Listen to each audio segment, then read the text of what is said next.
Well, when I was in Patagonia, Strait of Magellan, I went to a restaurant just to check the food, and I asked the waitress if their curanto, that's the name of the food, was good. Now, and she assured me that it was good, that was the best. And curanto is a wonderful seafood stew. But you dig a hole in the ground, a big one, and then you put, you light some coals, you add those charcoals, and they're hot, and the ingredients consist of shellfish, meat, potatoes, and specific types of fish. The variety of shellfish may vary, but they have clams, ribbed mussels, and giant barnacles. I don't know if you know what barnacles are, but and those are the essentials. And the quantity is not fixed, so the idea is that there should be a little bit of everything. And so you put the seashells and cover them with what is called the Chilean rhubarb, which is called nalca. It's huge leaf. So you cover it, and then you add the vegetables, and then you cover it, and each layer is covered with this giant leaf. And if not, you can cover it with fig leaves or with cabbage leaves. And this is covered with wet sacks and big chunks of grass, creating the effect of a giant, pressure cooker, big one, in which all the food cooks for approximately, I would say, 1 hour.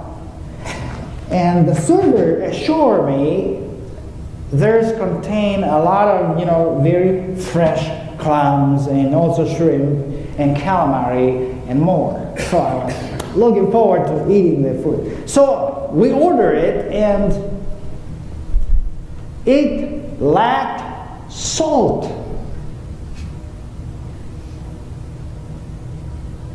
It seemed like not so much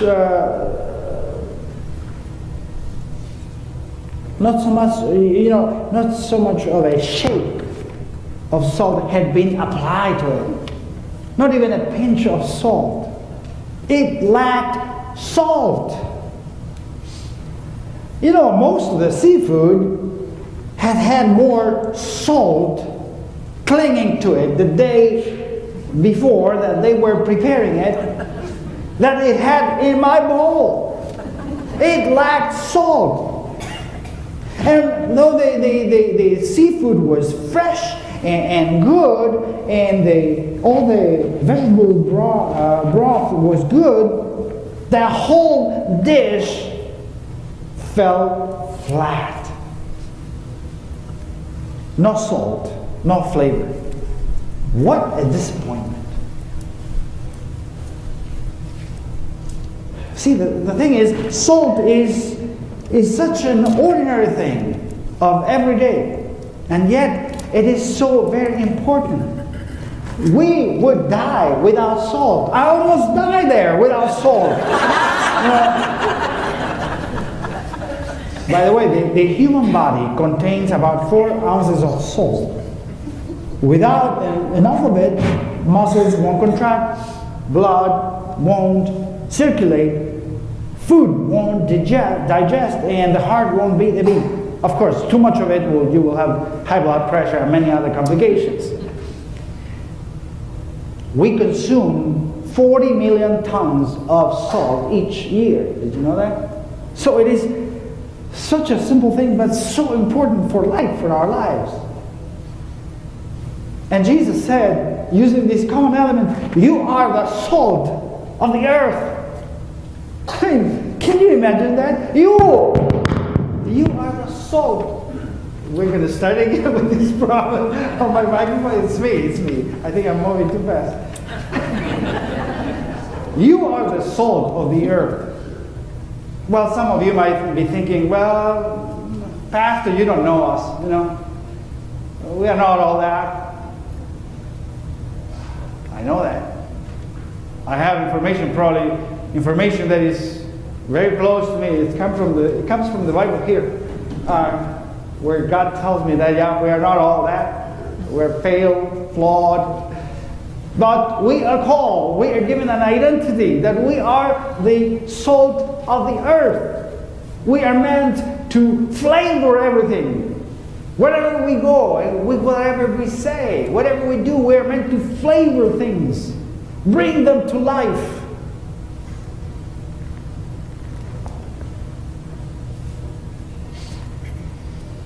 And then Jesus says, you are the light of the world. Light, is the same way, is it not? Light, removes darkness, reveals danger, shows a path. The story is told of a lighthouse keeper who worked on a rocky stretch of coastline and who received his new supply of oil once a month to keep the light burning.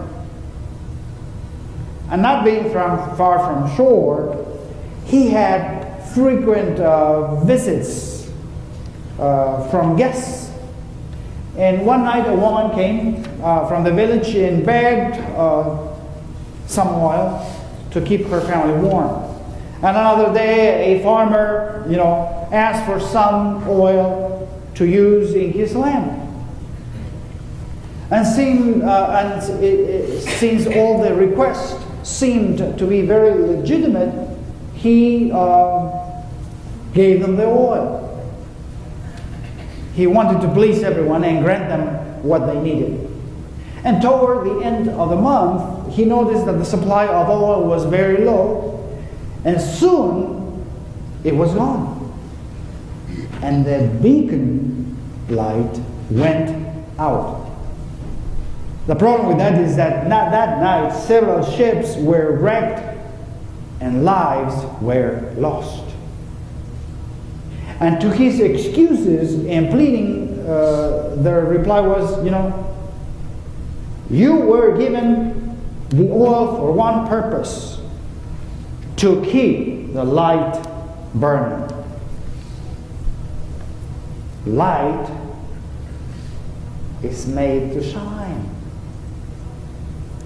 You are the light of the world, says Jesus.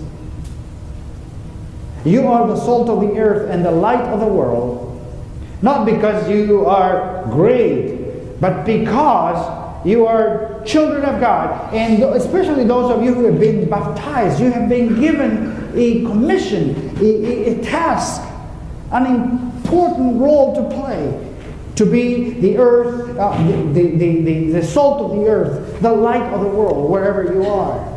That's an awesome task. That's an awesome task. And we need to take it very seriously. But you will say, well, I do little things here and there that don't make any difference. Everything makes a difference. Even those tiny things that you do each and every day. And notice that Jesus speaks to his disciples here this is part of the Sermon on the Mount, and he says, you are the salt of the earth. You are the light of the world. And he says, you are already, now, here, not tomorrow, not yesterday.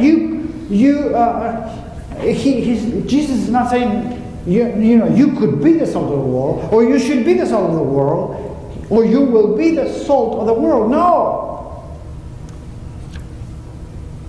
Jesus is not saying, tidy up your act, stiffen your willpower and start trying. No. Jesus is not saying, not maybe in 10 years or when you get your act together.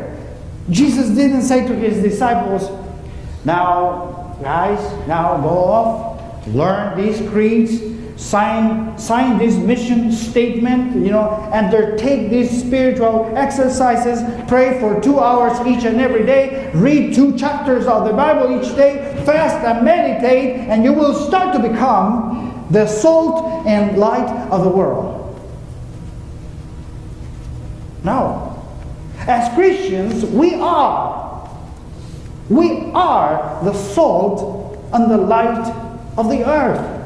Because that's our given identity. And the thing is, when I say this, that you are the salt, that you are the light of the world, this is not a silly statement. No. This is not a silly claim of mine that I'm repeating here. No. It is the claim of a unique person of whom it was said that he knew what was in the heart of men and women. And as long as our lives remain open to God's Spirit, we shall be, in spite of our confounded defects, the salt and the light of the world. You know, Christians like Peter, like John, like Paul, like Mary, like Martha, like Susanna, and notable other disciples had their failures and flaws on a grand scale. Yet they were indeed the salt and light of the world. Where am I going with all this? Where do you think I'm going with all this? Well, it's an important question to ask ourselves as a church. Because we are called to be the salt and the earth of the world. What are we doing about it? We are called to go outside of this sanctuary to flavor and light the deepest, darkest corners of the world. Because that's where real life happens anyway. Beyond these walls. You know, it used to be all the church had to do to reach people with the saving love of Christ was open its doors and people flocked in. But not anymore. And it's been like that for a while. Now the church has to go out the doors. The church is not our parish, as John Wesley teaches us. The world is my parish. And we come here not because this is the destination of our faith life. No, this is not our destination. We come here so that we can be equipped through Alpha and through small groups and through Bible study and many other activities we have here, so that we can be empowered to go out there and change the lives of people who are in need.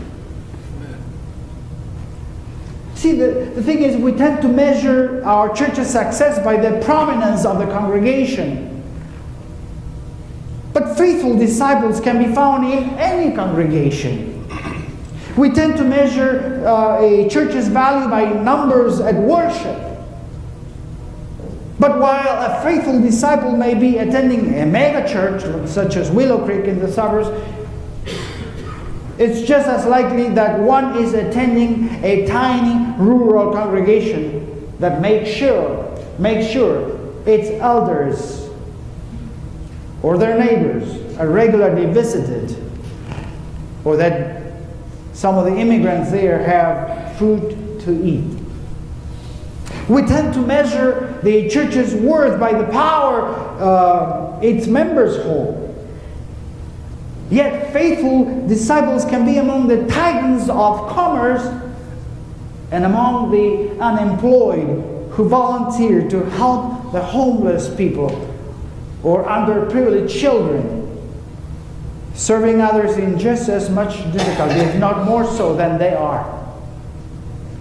Our worth is not measured by whether we have the largest budget or staff measured like a corporation. Our goal is not to have a franchise or a youth program or the most professional choir as if we were a franchise or a touring company. Like plain old ordinary salt or ordinary light, our goal is to be beneficial, useful, life-giving elements. And here's the key. In the world, not here in the church, in our community, wherever we go.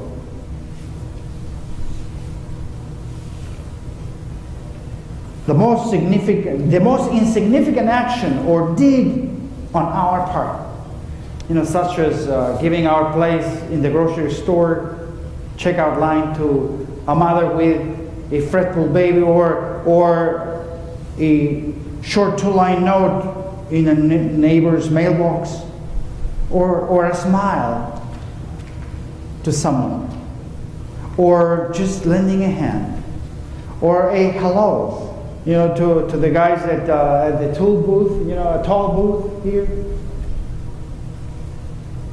Those can be faint candles, but they really make a difference for someone in a dark world. If we dwell in this place, doing it the way we have always done it, what good are we to the world? Salt is no good if it stays in the shaker. And light is no good if it is hidden under a basket. Friends, we come here for one day, Sunday, most of us, and it's a couple of hours, or sometimes we come for 2 or 3 or 4 hours during the week. Not simply that we can dwell here in this place, but so that we can spend hundreds of hours out there. Because we exist for mixing it up with the world. We need to be out there, being mixed up into the culture, the people, into society. As I said before, this passage follows hard on the heels of the Beatitudes that you heard last week. Jesus is saying that if you are going to live those grace-filled attitudes or Beatitudes, then it's not enough. It's not enough to work inside the church community. It's not enough to nurture a strong interior life of spirituality. No. Because the results of our piety must be pouring ourselves out onto this earth, so as to bring out life's complex and beautiful flavors. This is our call to action. To be beneficial, useful, life-giving elements in our community and in our world. So my suggestion for you, who are the light and salt of the world, is to be who God made you to be. And you know what? If we can do that, lives will be changed. And God's name will be glorified. I can guarantee that. Amen.